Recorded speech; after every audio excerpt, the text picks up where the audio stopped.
बिस्मिल्लाहिर्रहमानिर्रहीम। आज तक के मुअज़्ज़ज़ नाज़रीन अस्सलाम वालेकुम। अब किस नंबर 41 मुलाहिज़ा फरमाएं। मैं जाना चाहती थी, खाके आशियाँ देखने गिरी थी जिस पर कल बिजली नहीं। मैंने कहा हम गुजरे हुए दिन पर आंसू बहाने कहीं नहीं जाएंगे, हम उम्मीद की जानिब सफ़र करेंगे एक दूसरे का सहारा बन के। तुम यहाँ बैठो, मेरा ख्याल कहीं और जाने का है। गुस्ल के दौरान ही मैंने शेव बनाई और 20 मिनट बाद कपड़े पहन के तैयार हो गया। इस अरसे में मेरे ख्यालात का महवर राबिया की ज़ात रही। वो वाकई बहुत गैर मामूली लड़की थी। ना सिर्फ ये कि उसने तने तनहा अपने हालात का मुकाबला किया था, बल्कि मेरा साथ देने की सज़ा को भी इंतहाई सब्र व इस्तकामत के साथ बर्दाश्त किया था। बाकी मौत के साथ ही उसका घर तबाह हो गया था, मगर वो इन सदमा से पागल नहीं हुई थी और इतनी पुरसकून थी कि उसका हौसला बेरली अज़म व उम्मीद का रखते सफ़र साबित हो रहा था। वो राबिया जो बाहर से दुनिया को एक कामयाब वकील और पत्थर की तरह चट्टान जैसी सख्त जान लगती थी, अंदर से एक आम औरत थी जो अपने वजूद की ज़मीन में प्यार को यूं छुपाए रखती है जैसे सद्दफ की आगोश में कोई दरे शहवार, और इंतज़ार करती रहती है कि कोई आए और उसके दिल की गहराई में उतर के उसको गोहरे नायाफ्त को हासिल कर ले। जैसे ज़मीन अपनी कोख में बीज दबाए मुंतज़िर हो कि बरखा बरसे और धूप उतरे तो नखले आरजू फूटे। वो मेरे लिए सब कुछ करने को तैयार थी। मेरी खुशी के लिए उसने अपना गम भुला दिया था और मुझे बता दिया था कि मुझसे ज़्यादा उसे अपनी ज़ात पर भी एतमाद नहीं है। अगर अंदर से उसका दिल रो रहा था तब भी वो मेरी खातिर मुस्कुरा रही थी। वक्त हर दुख का दरमा है, मगर वक्त को चारा गरी का मौका ही कहाँ मिला था। राबिया को मेरे मसाइब व आलाम का अंदाज़ा था और वो मुझे खारूस एहसास जुर्म व पेशीमानी से महफूज रखना चाहती थी। चुनाचे वो जाहिर कर रही थी कि उसमें हर सदमा झेलने का हौसला है और यही हौसला मुझ में भी होना चाहिए। फिर यह कैसे मुमकिन था कि मैं उसे मायूस करूं? मेरा दिल चाहता था कि इस वक्त राबिया के साथ बागे जना के किसी मुअत्तर और सरसब्ज गोशे में किसी पहाड़ी पर नस्म नील को रोशनी बखेरने वाले खंबे के नीचे पत्थर की बेंच पर जा बैठूं और दरख्तों के सायों में ठहरी हुई कश्ती लूं और दरिया की नरम लहरों पर बहता कामरान की 12 दरी के तिलिस्माती जजीरे पर जा उतरूं जिसके हर तरफ रावी बहती है, या किसी रोशनी से जगमग करते कैकों से मामूर और निगहत और रंग से मखमूर फजाओं वाले होटल की गहमा गहमी में खो जाऊं। लेकिन वक्त के तकाज़े तलवार बन के मेरे सर पर लटक रहे थे। मोहसिन गहरी नींद में था। मैंने गुलाम अली मरहूम की दी हुई फाइल निकाली और उसके चंद औराक पर सरसरी निगाह डाली। उसने बहुत सी कारआमद मालूमात को यकजा करने के लिए सख्त मेहनत की थी और वफाशनासी में एहतियात के तकाज़ों को मलहूज रखना भी भूल गया था। वो खुद को मकरूज समझता था क्योंकि मेरे बाप ने उसके साथ एक नेकी की थी। अब नेकी का ये कर्ज वो मुझ पर छोड़ के मर गया था। अभी मैं कागज़ के एक पुर्जे पर ज़रूरी तफसीलात नोट ही कर रहा था कि राबिया दरवाजे में आ खड़ी हुई। अभी तक जनाब के 2 मिनट पूरे नहीं हुए, वो बोली, और मैं जवाब देने की बजाय उसे देखता रह गया।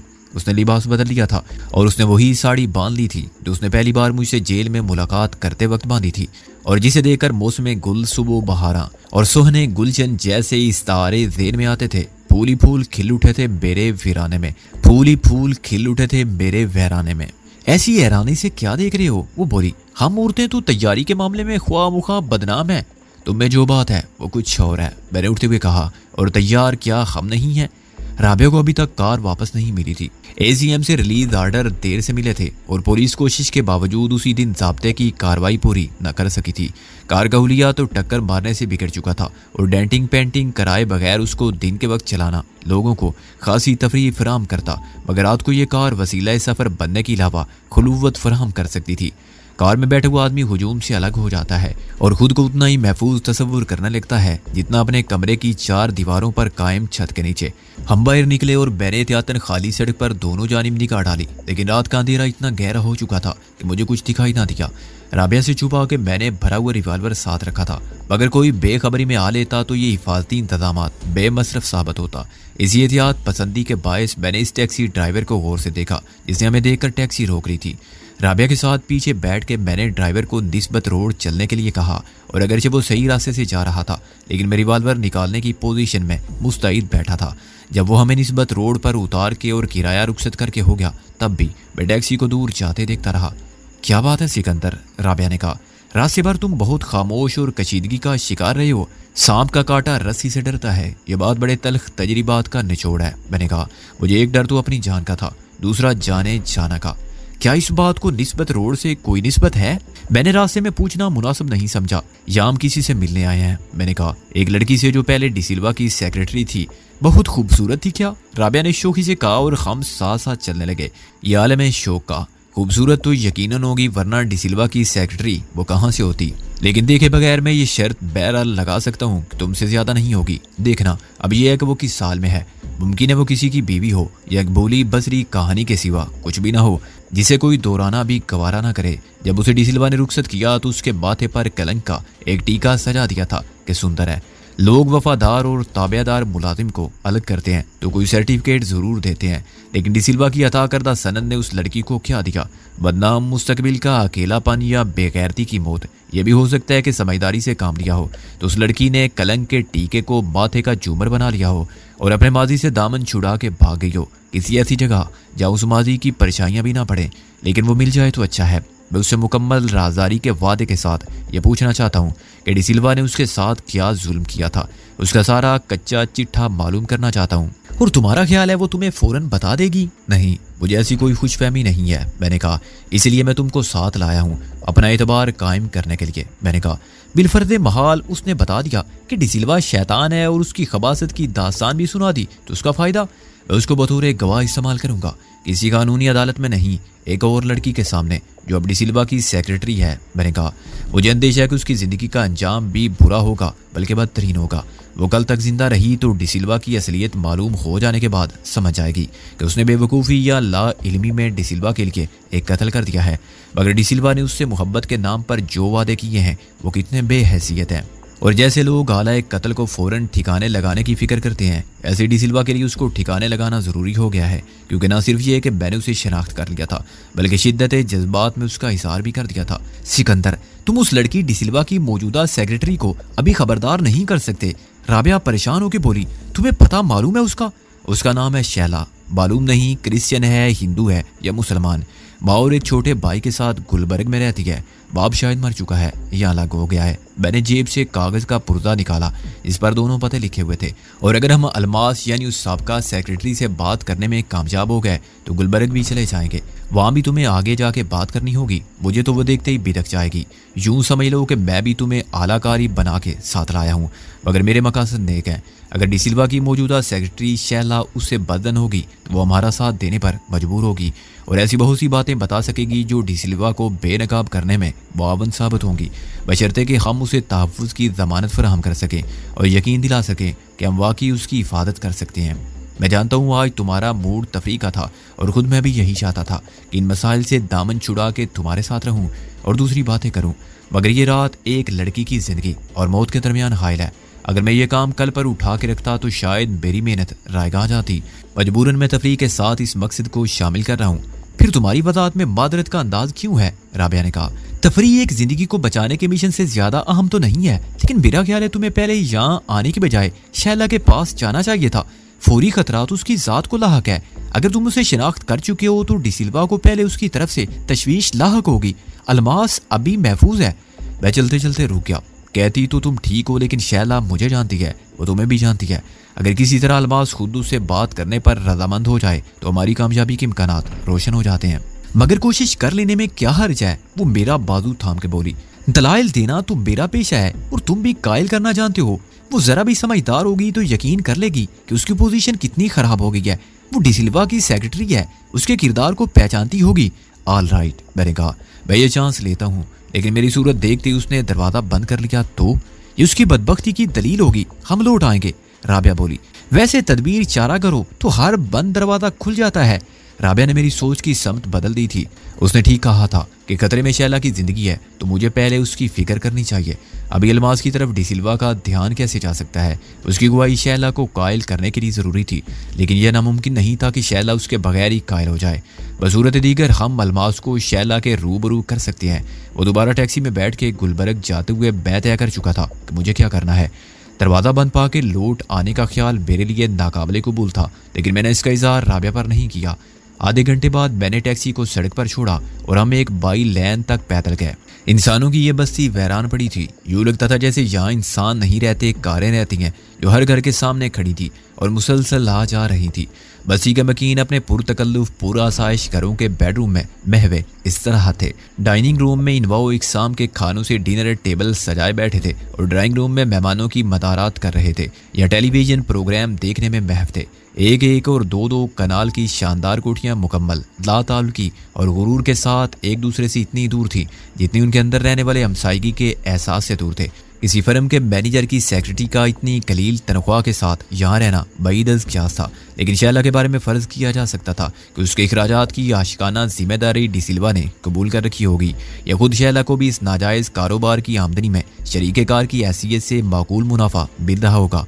शैला का घर 10 मरले पर था मगर उसके बावजूद नया और खूबसूरत था। गेट लाइट साफ थी लेकिन पोर्च में रोशनी थी जहां दरमियाने साइज की और कुछ पुरानी फिएट कार खड़ी थी। दरवाजे के बाहर कोई नेम प्लेट नहीं थी मगर कॉल बेल का बटन मौजूद था। मालूम नहीं ये कार किसकी है, मैंने थोड़े से तजब्जुब के साथ कहा। अगर मेहमान मौजूद हुए तो मामला बिगड़ जाएगा। कार शैला की भी तो हो सकती है, राबिया ने कहा। मैंने सारी लाया और पुश बटन पर उंगली रख दी। चंद सेकंड बाद गेट खुला, लाइट चल गई जिससे मुझे अंदाजा हुआ कि घंटी की आवाज़ जो बाहर सुनाई नहीं दी थी अंदर किसी ने सुन ली है। फिर मैंने कार के अकब से शैला को नमूदार होते देखा। मैं पीछे हट गया और राबिया ने हैंड बैग में से अपना कार्ड निकाल लिया। शैला ने गेट को थोड़ा सा खोल के राबिया को सवालिया नजरों से देखा। राबिया ने अपना कार्ड आगे बढ़ा दिया। मैं सोच रही थी कि आपको पहले कहाँ देखा है। शैला ने कार्ड देकर कहा, आप सिकंदर बख्त की वकालत कर रही हैं ना? फिर यहाँ किस लिए तशरीफ लाई हैं? मुझे तुमसे बात करनी थी, राबिया ने कहा। और बात ऐसी थी कि बात कुछ भी हो, शैला ने कहा। मैं तुमसे कोई बात नहीं करना चाहती, लेकिन इस बात का ताल्लुक सिकंदर बख्त से नहीं है, तुम्हारी अपनी जात से है। ये तुम्हारे फायदे की बात है। मैं कोई बात यहाँ करने के लिए तैयार नहीं हूँ, शैला ने बेरुखी से कहा। ना नफे की ना नुकसान की। तुम चाहो तो कल दफ्तर आ सकती हो। ये बात दफ्तर में करनी होती तो मैं तुम्हें घर से फोन कर लेती, राबिया ने कहा। आई एम सॉरी, शैला ने कहा और गेट बंद करना चाहा। उसी वक्त मैं साया दीवार से निकल आया और मैंने उसकी कोशिश नाकाम बना दी। गेट को जरा सा धकेलने से शैला पीछे हटी। उसने चिल्लाने के लिए मुंह खोला ही था कि मैंने उसे दबोच लिया और मेरे एक हाथ ने उसकी आवाज़ को खलक से नहीं निकलने दिया। मेरा ये इकदाम राबिया के लिए बिल्कुल गैर मुतवक्को था मगर उसने हाजिर दिमागी से काम लेते हुए गेट को अंदर से बंद कर दिया। हम बात करने आए हैं तो बात करके ही जाएंगे मिस शैला, मैंने कहा। तुम जानती हो मैं किस किस्म का आदमी हूँ। उसे यकीनन मेरी और डिसिल्वा की मुलाकातें याद आ गई होंगी क्योंकि उसने खुद को छुड़ाने के लिए मामूली सी जिद्दोजहद के बाद मुदाहमत तरक कर दी थी। मैं उस शख्स के बारे में बात करने आया हूँ जिसे आज तुमने जहर देकर कत्ल कर दिया है, मैंने शैला के मुंह पर से हाथ हटाए बगैर कहा। मैंने तुम्हें नर्स के लिबास में भी पहचान लिया था मिस शैला। अभी तक ये बात किसी को मालूम नहीं है, लेकिन तुमने मेरी बात ना सुनी तो जमाना सुनेगा, पुलिस सुनेगी और वो बदमाश भी सुनेगा जिसकी खातिर तुमने आकबत नानदेशी का ये सबूत दिया है क्योंकि तुम्हें यकीन था वो तुम्हें बचा लेगा। वो तो खुद को भी नहीं बचा सकता मिस शैला। मुझसे बात करके तुम बच सकती हो वरना वो खुद तुम्हें मार डालेगा, इसलिए कि वो जानता है कि मैंने तुम्हें शनाख्त कर लिया है। अगर तुम इत्मीनान से मेरी बात सुनने का और शोर ना मचाने का वादा करो तो मैं तुम्हें छोड़ सकता हूँ, वरना यकीन करो मैं तुमको यहीं से उठा कर ले जाऊँगा और वो सब कुछ ज़रूर कह दूँगा जो मुझे कहना है। शैला ने आहिस्ता से इकरार में सारी लाया और मैंने पूरी एहतियात से काम लेते हुए उस पर अपनी गिरफ्त कम की। शैला ने एक लंबी गहरी सांस ली, फिर उसने सर को एक सरकश अदा से झटक कर हमें पीछे आने का इशारा किया। तुम वाकई बहादुर हो। अफसोस ये है कि मेरे घर में कोई मर्द नहीं है जो जोरे बाजू से तुम्हें मुंह तोड़ जवाब दे सके, इसलिए ये वादा करो कि बात जबान से करोगे, खासों से नहीं। इसका इंसार तुम्हारे रवैये पर है, मैंने चलते हुए कहा। अगर मुझे तुमसे या किसी और से खतरा महसूस हुआ तो मैं उसका सद्देबाब जरूर करूंगा।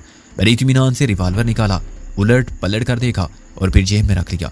मेरी हिफाजती इकदामात मुकम्मल हैं, इसलिए तुम अपनी या किसी और की जिंदगी का दाव पर लगाने की खमाकत न करना।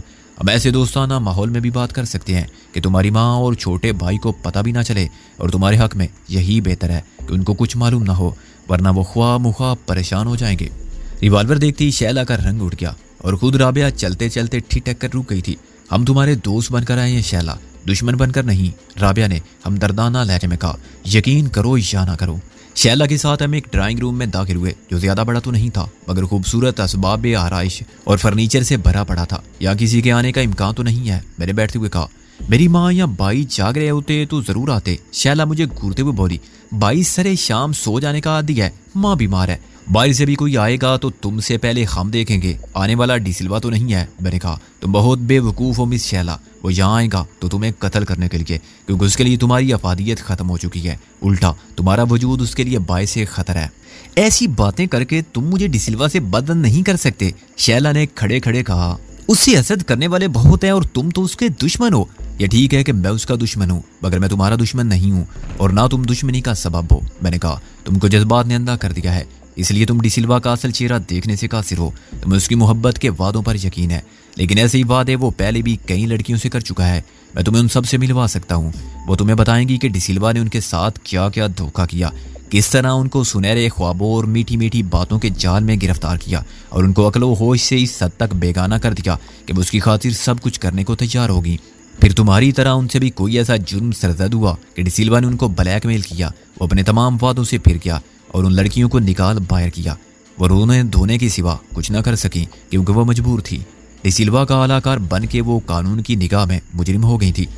लेकिन मैंने तो कोई जुर्म नहीं किया, वो बेखौफी से बोली। मुझे कोई कैसे ब्लैकमेल कर सकता है? ये झूठ तुम इतनी बेबाकी से मेरे सामने तो बोल सकती हो, मैंने कहा।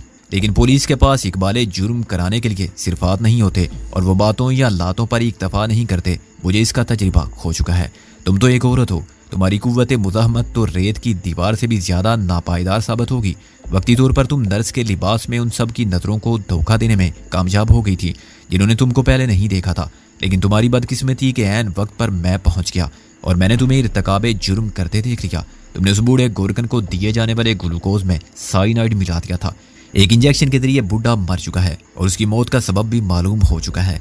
तुम्हारे जाए वारदात से फरार होने के बाद बूढ़े की मौत एक मुअम्मा बन गई थी और इल्जाम उन पर आ रहा था जो उसकी जान बचाने की कोशिश कर रहे थे और वह यकीनन कामयाब हो जाते।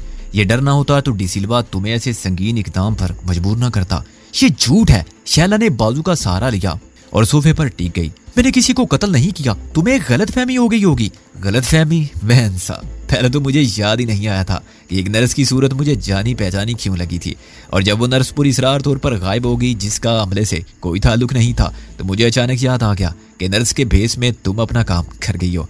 अब तक उस कमरे में से सबके फिंगरप्रिंट लिए गए होंगे। अगर उनमें तुम्हारे फिंगरप्रिंट भी मिले तो तुम कैसे इनकार करोगी कि तुमने उस कमरे में कदम रखा ही नहीं था? मैंने अपने शक का इजहार कर दिया था, इसलिए पुलिस मुआवजे के लिए तुम्हारे फिंगरप्रिंट लेने जरूर आएगी। पुलिस मेरा कुछ नहीं बिगाड़ सकती, शैला ने इस्तरियाई लहजे में कहा। तुम डिसिल्वा को नहीं जानते।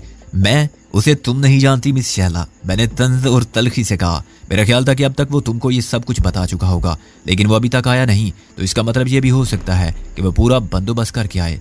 वो कोई खतरा मोल नहीं ले सकता मिस शैला। क्या जरूरत है उसे अपनी सेक्रेटरी के लिए बदनाम होने की? वो अपना असर रसूख, अपने ताल्लुकात और अपनी दौलत तुम जैसी लड़कियों को बचाने में क्यों सर्फ करेगा, जो एक ढूंढो हजार मिलती हैं, पहले भी मिलती रही हैं और आइंदा भी मिलती रहेंगी। वो अपना दामन बचा लेगा और उसके लिए तुम्हारा मुंह हमेशा के लिए बंद करने से भी गुरेज नहीं करेगा। तुम झूठ कहते हो, तुम मुझे दहशत ज़दा करने आए हो। डिसिल्वा मुझसे मोहब्बत करता है, उसने मुझसे शादी का वादा किया है और ये भी कहा है कि शादी के बाद हम इस मुल्क से ही चले जाएंगे। डिसिल्वा को हर जगह बड़ी अच्छी मुलाजमत मिल सकती है। वो इस तरह से मगलूब होने लगी थी। तुम्हारे यहाँ पुलिस के कहने से कुछ नहीं होता। मुझे मालूम था कि तुम एतबार नहीं करोगी। एतबार तो तुम्हें उस वक्त आएगा जब डिसिल्वा खुद तुम्हारे खिलाफ गवाही देगा। मैंने अपने लहजे के तंज को बरकरार रखा। वो कहेगा कि मुझे तो इस लड़की के किरदार पर इब्तदाई से शुबा था और मैं इसे बरतरफ करने वाला था। मैं नहीं जानता था कि इसने एक बूढ़े गोरकन को क्यों कत्ल किया, ये नर्स का लिबास कहाँ से लाई और इसने साइनाइड कैसे हासिल किया। मेरा तो इससे ताल्लुक दफ्तरी मामलात की हद तक था और अब वो भी नहीं है। आपको इख्तियार है, जैसे चाहें तफ्तीश करें। मिस शैला वो इज्जतदार आदमी है, अपने असर और रसूख और अपने पैसे की ताकत को अपनी इज्जतदारी का भरम रखने के लिए इस्तेमाल करेगा, तुम्हारे बचाव के लिए नहीं। कल तुम्हारी जगह कोई और लड़की ले लेगी, जैसे तुमसे पहले बहुत सी आई और चली गई और वो उन सबको भूल गया। अब शायद उसे किसी का नाम तक याद ना आता होगा। ऐसे ही तुम भी उसके लिए एक दास्तान मादी बन जाओगी।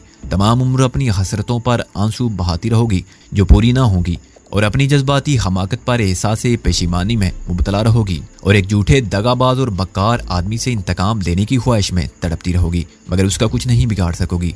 मगर ये सब कुछ भी उस वक्त होगा जब तुम्हें जीने की मोहलत मिले। सबसे पहले तो खुद डिसिल्वा तुम्हारे वजूद को हरफे गलत की तरह मिटा देगा, लेकिन उसने कुछ ना किया तब भी कानून के लंबे हाथ तुम्हारी गर्दन तक पहुंच जाएंगे और डिसिल्वा वो कानून के साथ होगा, तुम्हारे साथ पेरिस या स्विट्जरलैंड में हनीमून नहीं मना रहा होगा। मैंने नोट कर लिया था कि शैला के जहन की मुज़ाहमत भी ख़त्म होने लगी है और जज्बात पर अकल के दलाइल गालिब आने लगे हैं। वो पत्थर के मुजस्मे की तरह बेइसु हरकत बैठी थी और तलख हक़ाइक़ को समझने और कबूल करने की भरपूर सही कर रही थी और उसका चेहरा बिल्कुल सपाट, जज्बात से हारी और लाश की तरह सफ़ेद पड़ गया था। मुझे डर था कि कहीं वो बेहोश ना हो जाए। क्या सबूत है तुम्हारे पास इस बात का कि जो कुछ तुमने डिसिल्वा के बारे में कहा है वो तुम्हारी जाती दुश्मनी के जज्बात पर मबनी नहीं है? उसने बमुश्किल तमाम कहा। मैं कैसे मान लूं? सबूत तो वो लड़कियां भी फराहम कर सकती हैं जो डिसिल्वा की बेजमीरी का शिकार हुई, लेकिन तुम्हें इंतजार नहीं करना पड़ेगा। बहुत जल्द, शायद आज ही रात को वो खुद तुम्हें सबूत फराहम करने आएगा। और उस वक्त एक हैरत अंगेज इत्तफाक हुआ। बाहर से किसी कार के अंदर आकर रुकने की आवाज आई। गालबन वो आ गया है, मैंने उठते हुए सरगोशी में कहा। उसे बिल्कुल मालूम नहीं होना चाहिए कि हम यहाँ हैं। अगर तुम थोड़े से सब्र और तहम्मुल से काम लो तो वो खुद इन सब बातों की तस्दीक कर देगा। तुम उस साथ वाले कमरे में चले जाओ, खुदा के लिए जल्दी करो। शैला घबरा के बोली। ये बात याद रखना कि डिसिल्वा के आने का मकसद गलत भी हो सकता है। मैंने राबिया के हमरा साथ वाले कमरे में गायब होते हुए कहा, लेकिन डरना नहीं और बिल्कुल नॉर्मल नजर आने की कोशिश करना। हमारे होते हुए डिसिल्वा तुम्हें कोई किसी नहीं पहुंचा सकता। शैला ने इकरार में सर हिलाया और दरवाजे की तरफ बढ़ी, जिस पर डिसिल्वा मुसलसल दस्तक दे रहा था। वो उसी तरह खुद गेट खोलकर अंदर पहुंच जाने का आदी मालूम होता था। जब शैला ने दरवाज़ा खोला तो हम ड्राइंग रूम से मुतसिल कमरे की तारीकी में रुपोश हो चुके थे, लेकिन ड्राइंग रूम का पूरा मंजर मेरी नज़रों के सामने था।